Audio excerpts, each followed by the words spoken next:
Hello बच्चों, let's read the question. The question says two spheres of radii 1 centimeter and 2 centimeter have been charged with 1.5 multi 10 raised to the power minus 8, 0.3 multi 10 raised to the power minus 7 coulomb of positive charge respectively when they are connected with a wire. Then charge option A will flow from the first to the second, option B will flow from second to the first, option C will not flow at all, option D may be flow either from first to second or from second to first depending upon the length of the connecting wire. ठीक है बच्चों. सो इस question के अंदर हमें क्या दे रखा है कि दो स्फेयर है. तो ये हमारा पहला स्फेयर हो गया जिसकी रेडियस R1 हमें कितनी गिवन है 1 सेंटीमीटर, और ये हमारा दूसरा स्फेयर है जिसकी रेडियस R2 हमें कितनी गिवन है R2 is equals to 2 centimetre given है.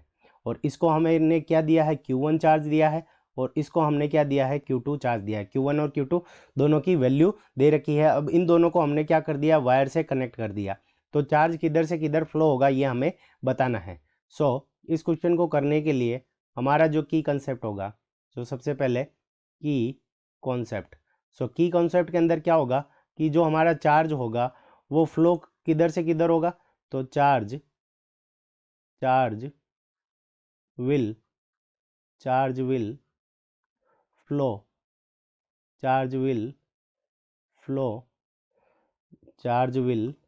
From. So charge will flow from high charge will flow from high voltage to low voltage. ठीक है बच्चों. तो जो हमारा चार्ज होगा वो क्या होगा कि हाई वोल्टेज से लो वोल्टेज की तरफ क्या करता है, हमारा चार्ज फ्लो होता है. ठीक है बच्चों. सो अब हम देखेंगे कि दोनों में से वोल्टेज किसका हाई है. तो वोल्टेज फाइंड आउट करने के लिए जो सेकंड नंबर हमारा जो फॉर्मूला लग जाएगा, तो स्फेयर के लिए जो वोल्टेज होता है V बराबर क्या होता है KQ डिवाइडेड बाई R के इक्वल होता है. तो इससे हम वोल्टेज निकालेंगे. तो सबसे पहले VA इसको हम मान लेते हैं कि ये पहला स्फेयर है तो A और ये दूसरा स्फेयर है तो B. तो A की वैल्यू हम फाइंड आउट करेंगे. तो K की वैल्यू हमारे पास में कितनी हो जाएगी 9 multi 10 raise to the power 9 multiplied by charge की वैल्यू हमारे पास में कितनी है फर्स्ट के लिए 1.5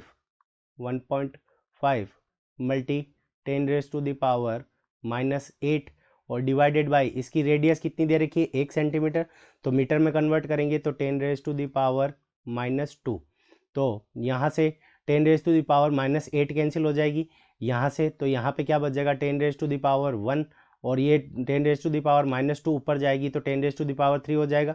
सो यहाँ से हमारे पास में जो वैल्यू आ जाएगी वोल्टेज की वो 13.5 multi 10 raise to the power 3 volts. ठीक है. तो ये हमारे पास में VA की वैल्यू आ गई. अब सेकंड नंबर हम VB की वैल्यू फाइंड आउट करेंगे. तो इसके लिए फॉर्मूला पुट करेंगे तो K की value 9 multi 10 raise to the power 9 multiplied by इसके ऊपर चार्ज कितना है 0.3.